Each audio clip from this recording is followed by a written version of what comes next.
Labadiena visiems susirinkusiems, kaip ir kiekvienais metais artėja viena labai laukiama metų šventė, nes turite savo Tauragės žvaigždę Roką Baciušką, kuris jau įrodė pasauliui, ką sugeba, ir būtent artėjant 25 metų Dakaro raliui mes vėl susirinkome čia, sukame tą Santa Barbara karuselę, paslapčių šydą nuiminėjame nuo naujienų ir viena iš jų, kaip tik šiandien Tauragėje yra pristatoma jums. Rokas Baciuška tęsė savo karjerą Dakaro ralyje ir galbūt daugam buvo klausimas, ar iš viso Rokas važiuos, su kuo važiuos. Paskelbus Dakaro ralio dalyvių numerius, Roko nėra niekur vardo, nei prie motobagių, nei prie automobilių. Tai kas čia darosi, kodėl čia Roko vardo nėra, užverda intrigas, spėlionės, spekulacijos, visi bandome atspėti tą paslaptį, kurią inirtingai slepia visi dalyviai ir ypač lietuviai Dakaro ralyje. Tai bent jau šiandien nuimsime skraistę nuo dar vienos paslapties ir galbūt aš pakviesiu patį Roką Baciušką čia ant scenos papasakoti apie savo 25 metų Dakaro ralio planus ir atskleisti pagaliau tą paslaptį, kuri gan didelė šį kartą yra. Pablokime Rokui.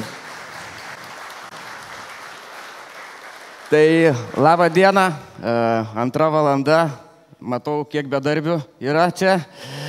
Tai smagu matyti iš tikrųjų, kad draugai, partneriai, rėmėjai atvyko čia į Tauragę. Kodėl Tauragėje pristatymas? Todėl, kad kilau iš Tauragės ir nusprendėm, kad darysim tik vieną pristatymą Tauragėje. Angaras ruošiamės 3 dienas.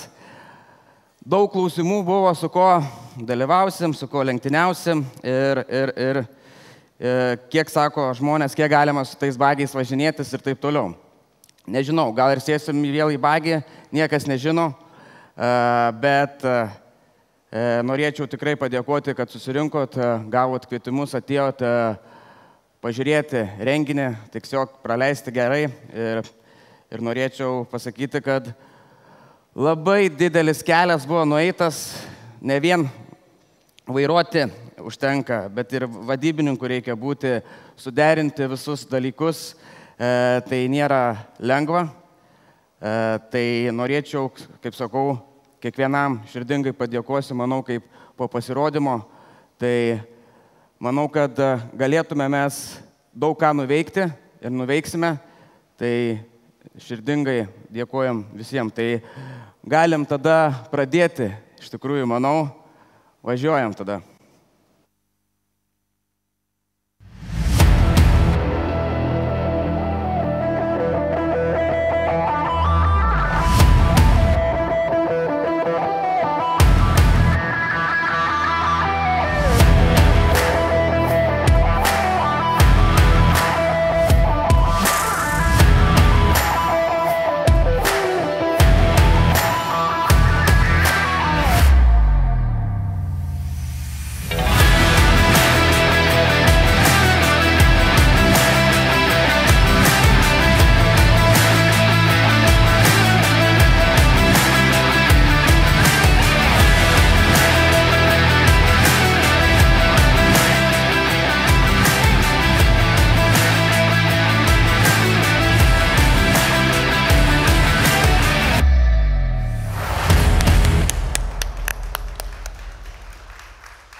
Pagaliau išaušo ta diena, kai galima pristatyti jums Toyota Hilux Ultimate Evo automobilį, kur startuosim ateinančiam Dakare.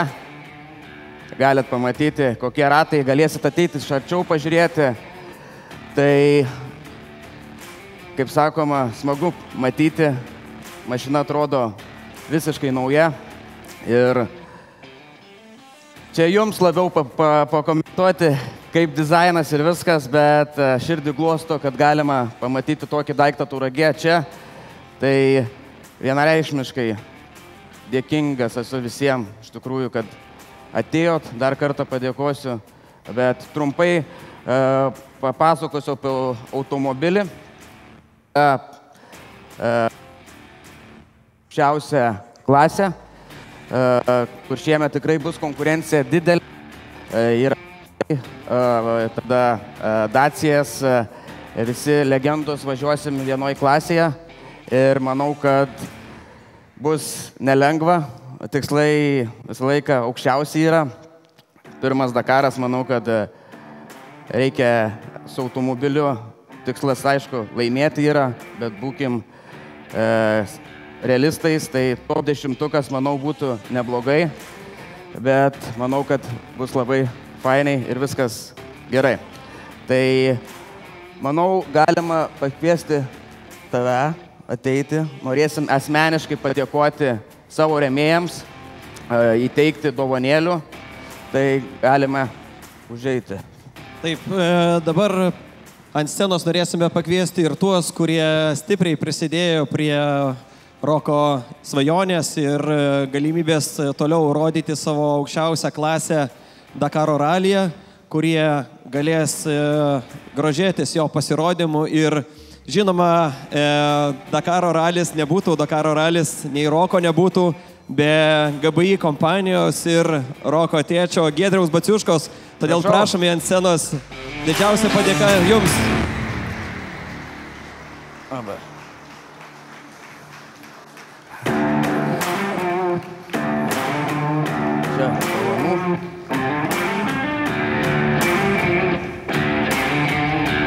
Ir žodį. Gal žodį kokį dar kylančiai žvaigždei.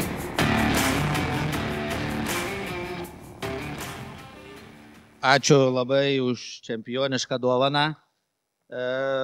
Kaip ir Rokas su savo rezultatais, taip ir mes rėmėjai irgi turim stengtis. Jeigu Roko rezultatai geresni ir nori dar aukščiau, tai kaip aukščiau, taip reikia pinigų daugiau, tai mums dar labiau reikia dirbti. Tai mes tikrai daug dirbam ir vedami tos motyvacijas mums visai neblogai sekas, aš žiūriu. Tai ką, ačiū Rokui už jo pasiekimus, už jo rezultatus. Ta technika yra atitinkanti jo lūkesčius ir galimybės. Va, šiemet, kaip sakant, į didesnę smėlio duobę, didesnės jau nebėra, pati didžiausia smėlio duobė. Va, o ką jie ten pavyks padaryti tam vaikui iš kaimo, mes visi pamatysim. Tai per didelių lūkesčių nekeliam, bet man atrodo, kad 10 metų, kad papulti 10, gal nereikės laukti, aš tiek laiko neturiu. Tai ačiū jam. Ačiū labai. Trumpam savo asistentą Karolį dar noriu pakviesti, mūsų užrašai truputėlį užsirakino. Tai norėsime dabar ant scenos irgi kviesti SVIS kompanijos atstovus, kurie tikrai irgi stipriai prisidėjo prie Roko starto 25 metų Dakaro ralyje. Ant scenos Andrius Dabkevičius.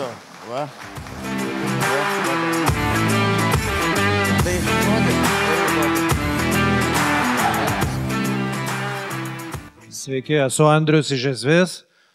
Tai malonu prisidėti prie Roko komandos, linkim aišku sėkmės. Praeitą savaitę susitikom su Roku, sako Rokas, bet tai kodėl, kas buvo tas, kad jūs manim patikėjot? Tai norėčiau gal biškį apie SVIS papasakot, mes gaminam kameras ir esam gana jauna kompanija, tik 10 metų, bet pernai pasauliniu mastu jau pardavimai buvo 5 milijardai dolerių. Tai matom Roke irgi, kad jis yra jaunas, bet labai ambicingas ir jau tituluotas, tai kažkiek matom save.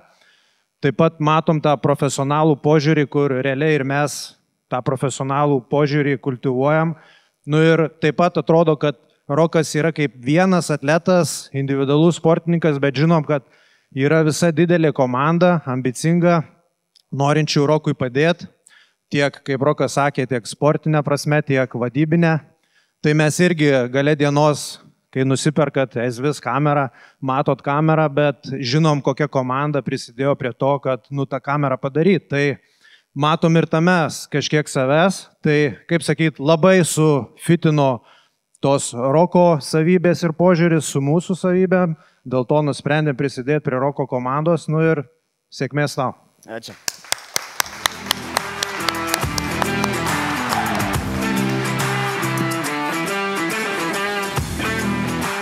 Gerai, naudosimės vienu mikrofonu, tai bus paprasčiau. Dabar ant scenos kviečiu, jau galima sakyti, ilgametį rėmėją Roko, kuris jau yra ne vieną Dakarą kartu, tai Balcija draudimo kompanija ir Artur Senčenko kviečiu ant scenos.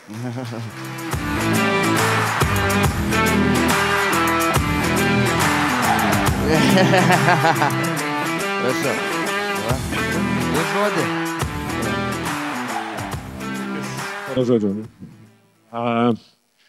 Daug čia buvo pasakyta, aš, žinai, be šypsenos negaliu.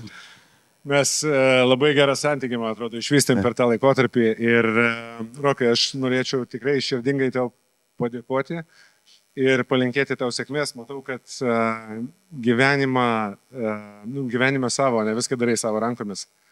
Džiugu matyti, kad iš tikrųjų esi toks verslus, veržlus, sėkmingas. Mes esam šalia tavęs, ne šitų momentų, džiaugiamės be galo, galėdami pasidžiaugti, ne už tave, už tavo pergalės. Ir iš draudimo pusės, žinai, kaip aš labai tikiuosi, kad tau jo niekada neprireiks. Jo, sėkmės, Rokai. Ačiū. Ačiū labai. Balcija Insurance, Artur Senčenko. Na ir žinoma, koks Tauragiškis be pačios Tauragės palaikymo, be jūsų palaikymo ir žinoma Tauragės savivaldybės atstovo irgi kviesiu ant scenos. Tadas Rapolavičius, prašau, padėka jums.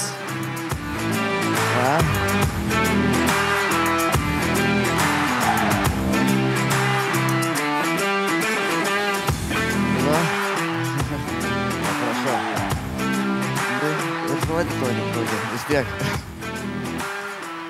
Tai ką čia be pasakyti, Rokai, iš tiesų Tauragės savivaldybė džiaugiasi turėdama tokį Tauragiškį, džiaugiasi, kad tu ne šitą Tauragės vėliavą, kad tu kiekvieną kartą vis pakartoji, kad aš esu Tauragiškis, kad tu darai šio automobilio, šio įspūdingo automobilio, aš jį matau, tai man prie tokio automobilio stovint. Tai ką, mes galim pasakyti, kad tikrai kiek galėsim, tiek bandysim palaikyti, tiek žinai kom, tiek morališkai, tiek visaip kitaip. Ir ką, sėkmės, kad kaip tavo tėtis sakė, kad nereikėtų 10 metų laukti, kad į 10-ką patekti. Gerai, ačiū. Ačiū.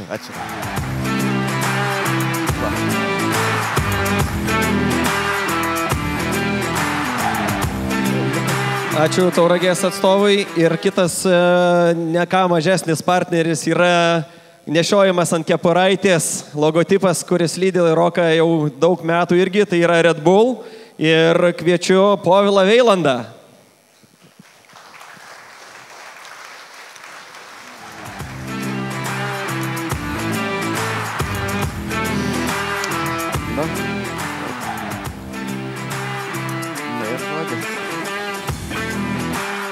Jo, nebuvau pasiruošęs kalbos, bet labai paprastai, Rokai, tu jau viską įrodėjai bagiuose ir matėm, kaip tau lengvai tas sekasi ir laukia aukščiausią prabą.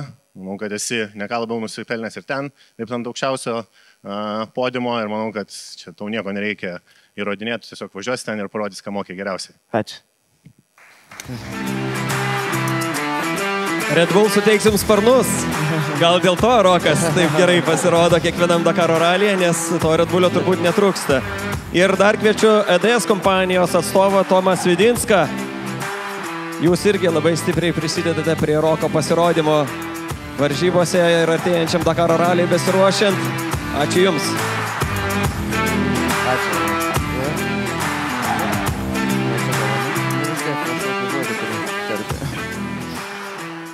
Džiaugiamės prisidėdami prie jaunystės ir kad daug gali tai jau įrodėjai, tai būsim šalia ir parodyk kitiems, kaip reikia važiuoti. Gerai, dėkui.